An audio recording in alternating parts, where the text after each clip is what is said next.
வாழ்வியல் கற்போம் உறவுகளுக்கு வணக்கம்.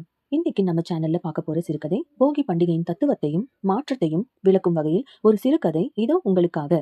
பழையன கழிதலும் புதியன புகுதலும். அன்று போகி பண்டிகைக்கு முந்தைய நாள் மாலை சென்னை மாநகரமே ஒருவித பரபரப்பில் இருந்தது. சிறுவன் கவின் தன் தாத்தாவிடம் ஓடி வந்தான். தாத்தா, நாளைக்கு போகி பண்டிகை தானே? நம்ம வீட்டு பரண் மேல இருக்கிற பழைய அட்டை பெட்டிங்க, அந்த உடைந்த பிளாஸ்டிக் நாற்காலி எல்லாத்தையும் எடுத்து வெளியே வச்சுட்டேன். நாளைக்கு அதிகாலையில நெருப்பு மூட்டி எல்லாத்தையும் எரிச்சிடலாம் என்று உற்சாகமாக கூறினான். தாத்தா ரங்கநாதன் மெதுவாக சிரித்தார். கவினை அருகில் அழைத்து அமர வைத்தார். கவின், போகி பண்டிகைன்னா வெறும் குப்பைகளை எரிக்கிறது மட்டும் இல்லப்பா, அதுக்கு பின்னாடி ஒரு அழகான அர்த்தம் இருக்கு என்றார். அர்த்தமா?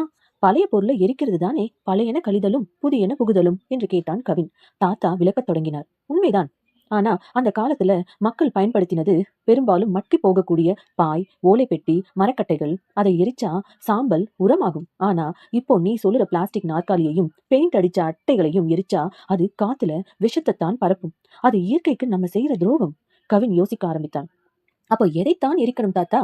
நம்ம எரிக்க வேண்டியது நம்மிடம் இருக்கிற தேவையில்லாத எண்ணங்களை, கோபம், பொறாமை, சோம்பல், இதையெல்லாம் மனசிலிருந்து தூக்கி போட்டுட்டு ஒரு தெளிவான மனசோட பொங்கலை வரவேற்கணும். அதுதான் உண்மையான போகி என்றார் தாத்தா. சற்று நேரம் அமைதியாக இருந்த கவின், அப்போ வீட்டுல இருக்கிற பழைய பொருட்களை என்ன பண்றது என்று கேட்டான். பயன்படுத்த முடியாத பிளாஸ்டிக் பொருட்களை மறுசுழற்சிக்கு கொடுக்கலாம். உனக்கு வேண்டாத ஆனா நல்லா இருக்கிற துணிகளையும் பொம்மைகளையும் கஷ்டப்படுற குழந்தைகளுக்கு கொடுக்கலாம்.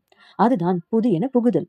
ஒருத்தர் முகத்துல சிரிப்பை வரவழைக்கிறது தான் உண்மையான கொண்டாட்டம் என்றார் தாத்தா. மறுநாள் அதிகாலை கவின் எதையும் எரிக்கவில்லை. மாறாக தன் பழைய கதையையும் சில நல்ல உடைகளையும் ஒரு பையில் அடுக்கினான்.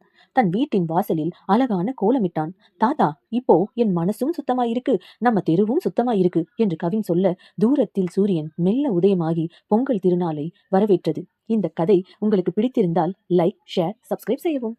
மேலும் பல நற்கதைகள் மற்றும் வாழ்வியல் சிந்தனைகளை நம் வாழ்வியல் கற்போம் த வே ஆஃப் லைஃப் சேனலில் கற்போம், கற்பிப்போம். உங்கள் அன்புக்கும் ஆதரவுக்கும் நன்றி.